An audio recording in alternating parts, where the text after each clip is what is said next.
Hello everyone. तो आज जो टॉपिक हम करेंगे दैट इज़ एफडीआई कि एफडीआई क्या होता है, that is foreign direct investment क्या होता है।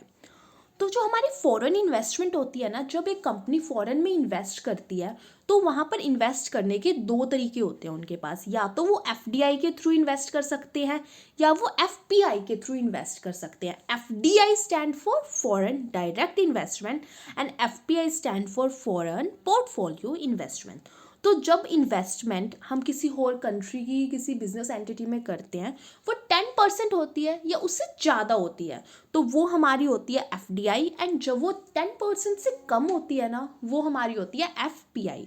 तो जो मेन मोटिव होता है एफडीआई का वो होता है to take control, and FPI सिर्फ और सिर्फ प्रॉफिट मोटिव के लिए की जाती है कि हमें प्रॉफिट चाहिए, तो दैट्स वाई हम फॉरेन पोर्टफोलियो इन्वेस्टमेंट कर रहे हैं और वो 10% से कम होती है। तो लेट्स मूव अहेड। तो जो हमारा इंटरनेशनल ट्रेड होता है ना और फॉरेन डायरेक्ट इन्वेस्टमेंट होती है, ये most important international economic activity हैं जो कि सारी की सारी वर्ल्ड इकोनॉमी को एक साथ इंटीग्रेट करती हैं। ओके, तो एज वी ऑल नो कि जो हमारे फैक्टर्स ऑफ प्रोडक्शन होते हैं वो बहुत ज़्यादा मोबिलिटी होती है उनके अंदर, हर एक कंट्री के अंदर बहुत ज़्यादा उनके अंदर मूवमेंट होती रहती है। तो एफडीआई ना एक बहुत ज़्यादा इंपॉर्टेंट रोल प्ले करता है इन चीज़ों के अंदर। FDI has become an integral part of the foreign firm strategy to expand international business. कि जब एक फर्म अपना बिजनेस एक्सपेंड करना चाहती है तो वो सोचती है कि let's move ahead with the FDI. तो क्या होता है कि एफडीआई अगर हम किसी कंट्री में करते हैं ना तो उससे होस्ट कंट्री जो होती है उसके लिए बहुत ज़्यादा फायदे होते हैं। तो एफडीआई एक बहुत इंपॉर्टेंट रोल प्ले करेगी host countries and developing countries की डेवलपमेंट में। क्यों? क्योंकि एफडीआई अगर किसी कंट्री में की जाती है ना तो वहाँ पर दूसरी कंट्री, जो कंट्री एक कंट्री के अंदर फॉरेन डायरेक्ट इन्वेस्टमेंट कर रही है, तो वो वहाँ पर होस्ट कंट्री के अंदर अपनी टेक्नोलॉजी, अपनी मैनेजमेंट पावर्स, वो सारी चीज़ें भी उनको प्रोवाइड करती है जिससे कि उनकी ग्रोथ हो पाती है। ठीक है, तो FDI not only provide capital, वो सिर्फ और सिर्फ कैपिटल नहीं प्रोवाइड करता होस्ट कंट्री को, बट ऑल्सो उनकी जो कॉम्पिटिटिव पावर होती है उस कंट्री की, किसी के आगे स्टैंड करने की जो उस कंट्री की क्षमता होती है उस कंपनी की या उस कंट्री की, वो भी इससे इंक्रीज करती है। उससे क्या होगा, अगर कोई डेवलपिंग कंट्री के अंदर कोई डेवलप्ड कंट्री आकर इन्वेस्ट करेगी, एक कंट्री है जैसे इंडिया के अंदर कोई कंट्री आकर एफडीआई करती है, बाहर की कोई कंपनी आकर किसी कंट्री की, तो उससे क्या होगा कि हमारे इंडिया में टेक्नोलॉजी आएगी, बहुत ज़्यादा इंफ्रास्ट्रक्चर की भी डेवलपमेंट होएगी, और जो हमारे फैक्टर्स ऑफ प्रोडक्शन है या प्रोडक्शन करने के जो हमारे तरीके हैं उनके अंदर भी हमारे को तरक्की मिलेगी। ठीक है, और एम्प्लॉयमेंट अपॉर्चुनिटीज़ तो ऑब्वियसली जनरेट ही होगी, न्यू टेक्नोलॉजी के हिसाब से एडवांसमेंट आएगी, स्टैंडर्ड ऑफ लिविंग इंक्रीज होएगा, बहुत ज़्यादा फायदे होते हैं। ठीक है, there is another there is also another phase of FDI, but ऐसा नहीं होता ना कि एक चीज़ के सिर्फ फायदे ही फायदे हैं, कुछ नुकसान भी तो हो जाते हैं ना। तो एफडीआई के थोड़े से नुकसान भी कहीं कभार कंट्री को, होस्ट कंट्री को फेस करने पड़ जाते हैं।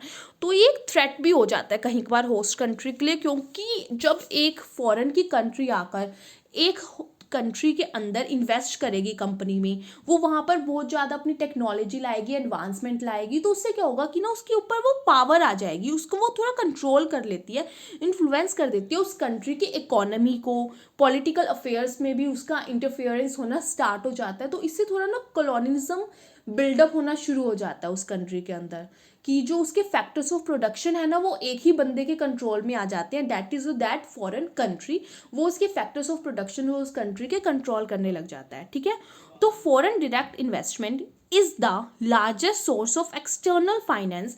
ये सबसे लार्जेस्ट सोर्स होता है एक्सटर्नल फाइनेंस का एक डेवलपिंग कंट्री के लिए। एक तो इससे फाइनेंस भी गाइस मिलेगा हमें, और साथ के साथ हमें न्यू टेक्नोलॉजी, इंफ्रास्ट्रक्चर, एंड हमारी वैसे भी डेवलपमेंट होती है और वैसे भी होती है, मतलब हमारे को फाइनेंशियली भी हम स्टेबल हो पाते हैं और हमारी ग्रोथ भी अच्छी होती है। ठीक है, तो अब वो पूछ रहे हैं कि why FDI is considered as the best and the most considerable source of finance and capital flow, ठीक है, then the other source of finance. कि हम एफडीआई को ज़्यादा प्रेफर क्यों करते हैं, फाइनेंशियल सोर्स मानते हैं कैपिटल फ्लो का, एज कंपेयर हम बाकी सोर्सेज को इतना अच्छा क्यों नहीं मानते। तो एक तो जो हमारा एफडीआई होता है ना, इसका मेन चीज़ होती है कि लॉन्ग टर्म परस्पेक्टिव होता है इसका, कि अगर कोई कंट्री होस्ट कंट्री के अंदर इन्वेस्ट कर रही होती है ना, तो वो ये सोच के नहीं करती कि हमने 1-2 साल के लिए इन्वेस्ट करना है, उसका लॉन्ग टर्म पर्सपेक्टिव होता है। तो दैट्स वाई ये लेस वॉलेटाइल होती है, ये लॉन्ग टर्म एग्जिस्ट करती है और इसमें इतनी ज़्यादा, इसके अंदर स्टेबिलिटी बहुत ज़्यादा होती है। ठीक है गाइज, क्योंकि वो कंट्री, वो जो कंपनी है वो उस होस्ट कंट्री के अंदर कंट्रोल लेना चाहती है, तो वो इतनी जल्दी तो उसको छोड़कर जाएगी नहीं, तो वो लॉन्ग टर्म एग्जिस्ट करेगी। तो इससे क्या होगा, उनकी इंप्रूव हो जाएगी प्रोडक्टिविटी। जब एक कंपनी आएगी फॉरेन की, डेवलप्ड कंट्री की, और वो एफडीआई करेगी, तो हमारी प्रोडक्टिविटी इंक्रीज होएगी, हमें न्यू न्यू रिसोर्सेज पता चलेंगे, न्यू टेक्नोलॉजी आएगी, हमारी इकोनॉमी की ग्रोथ होएगी, हमें इंफ्रास्ट्रक्चर भी पता चलेगा। तो व्हाट इज एफडीआई, हम देखते हैं एक बार। FDI means grabbing ownership in the overseas business entity. तो एक्वायरिंग, ग्रैबिंग ओनरशिप की, जब एफडीआई का मतलब ये होता है कि हम एक्वायर कर रहे हैं ओनरशिप ओवरसीज बिजनेस एंटिटी के अंदर। ये एक लॉन्ग टर्म इन्वेस्टमेंट होती है, इसमें मूवमेंट ऑफ कैपिटल होती है अक्रॉस द नेशनल बाउंड्रीज, कि विद इन अ कंट्री नहीं होता। एफडीआई फॉरेन डायरेक्ट इन्वेस्टमेंट है, फॉरेन में जाके की जाती है, तो ये नेशनल बाउंड्रीज को क्रॉस कर होती है। तो हमारी जो एफडीआई है ना, इसका वाइडर स्कोप होता है as compare to FPI, that is portfolio investment से डायरेक्ट इन्वेस्टमेंट का स्कोप वाइड होता है। वो क्यों होता है, क्योंकि पोर्टफोलियो का तो सिर्फ प्रॉफिट मोटिव होता है, और उसमें हम सिर्फ और सिर्फ ये चाहते हैं कि अच्छा, उस कंपनी की गुडविल अच्छी है, प्रॉफिट अच्छा है, तो हम उसके अंदर इन्वेस्ट कर लेते हैं।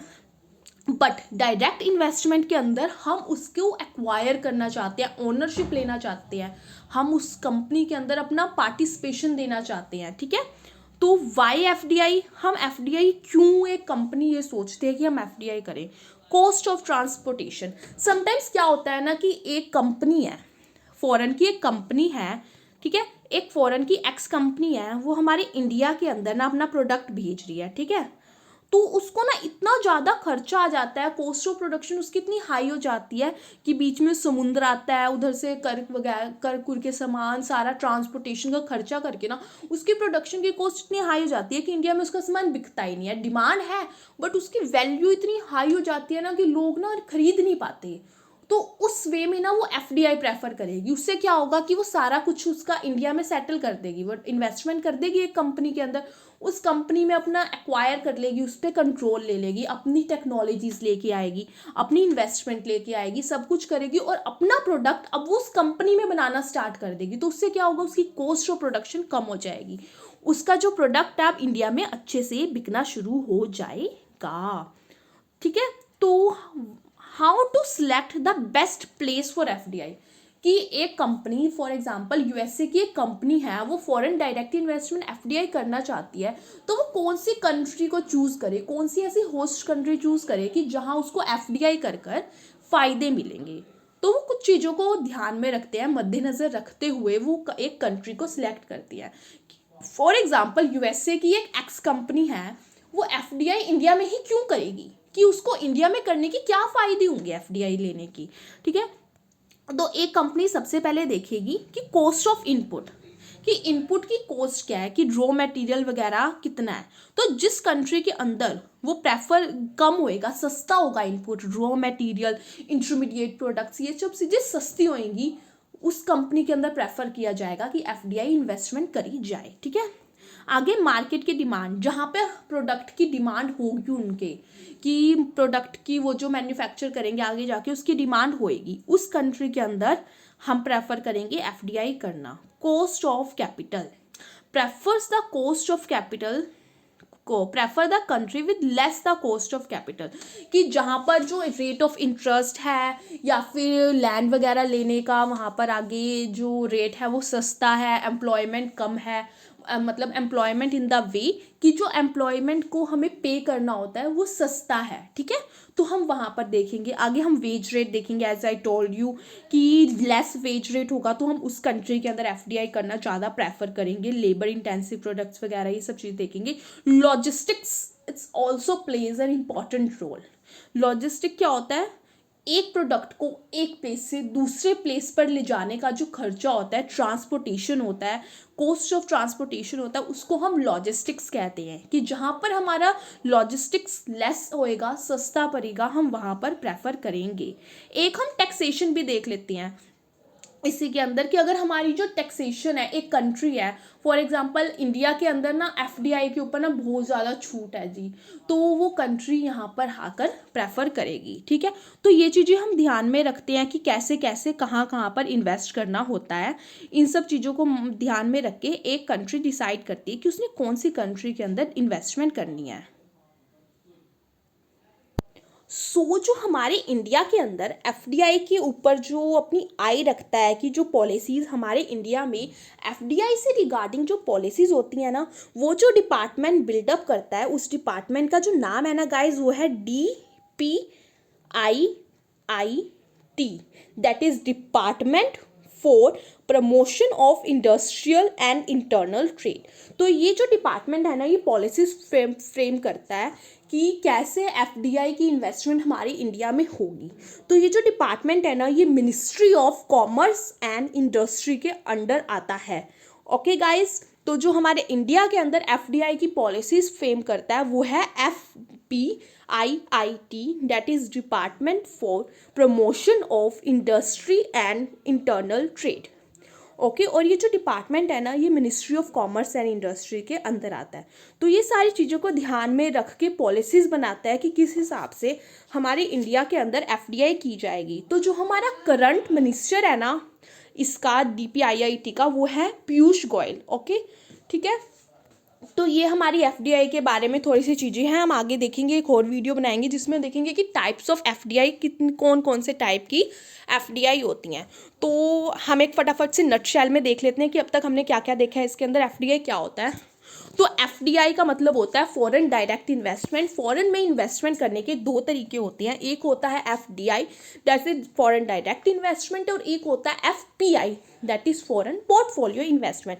10% या उससे ज़्यादा है तो वो एफडीआई होता है, उससे कम है तो वो एफपीआई होता है। तो एफडीआई क्यों करा जाता है? एफडीआई करने का मेन मोटिव होता है कि हमने कंट्रोल एक्वायर करना है, मतलब एक कंट्री दूसरी कंट्री की कंपनी में कंट्रोल एक्वायर करना चाहती है। तो अगर कोई कंपनी एफडीआई करती है, कोई कंट्री की कंपनी दूसरी कंट्री की कंपनी के अंदर एफडीआई करती है, तो वो वहाँ पर न्यू टेक्नोलॉजीज भी लेकर जाएगी, मैनेजमेंट भी लेकर जाएगी, ये सारी चीज़ें वो लेकर जाती है। ठीक है, तो हम क्यों कहते हैं कि एफडीआई बेस्ट सोर्स है? क्योंकि ये लॉन्ग टर्म होता है, ये इम्प्रूव करता है प्रोडक्टिविटी को, हेल्प करता है इकोनॉमी की ग्रोथ में। आगे हम देखते हैं कि एफडीआई क्या होता है। To acquire and grabbing the ownership in oversea business entity, ये लॉन्ग टर्म इन्वेस्टमेंट होती है, मूवमेंट ऑफ कैपिटल होती है नेशनल बाउंड्रीज के बाहर। और उसके बाद हम किस हिसाब से देखते हैं, किन किन चीज़ों को ध्यान में रखते हुए हम डिसाइड करते हैं कि हमने उस कंट्री के अंदर एफडीआई करनी है। तो हम देखते हैं कि कॉस्ट ऑफ इनपुट क्या है, रॉ मटेरियल वगैरह का देखते हैं, डिमांड देखते हैं कि हमारे प्रोडक्ट की कैसी है, सीओसी देखते हैं, वेज रेट देखते हैं, लॉजिस्टिक्स देखते हैं। और उसके बाद इंडिया में जो एफडीआई की पॉलिसीज़ बनाती है वो हमारी डिपार्टमेंट है DPIIT, that is department for promotion of industry and internal trade, जो कि हमारी ministry of commerce and industry के अंदर आती है। और हमारा जो इसका करंट मिनिस्टर है वो है Piyush Goyal. So this is all about FDI guys. तो अगर आपको मेरे एफर्ट्स अच्छी लगी हो तो मेरे चैनल को सब्सक्राइब करना, वीडियो को लाइक करना एंड कमेंट्स में बताना कि कैसा लगा है। So thank you for watching. हम नेक्स्ट वीडियो में एफडीआई के टाइप्स देखेंगे कि कौन कौन से टाइप की एफडीआई होती है। तो बाय बाय एवरीवन।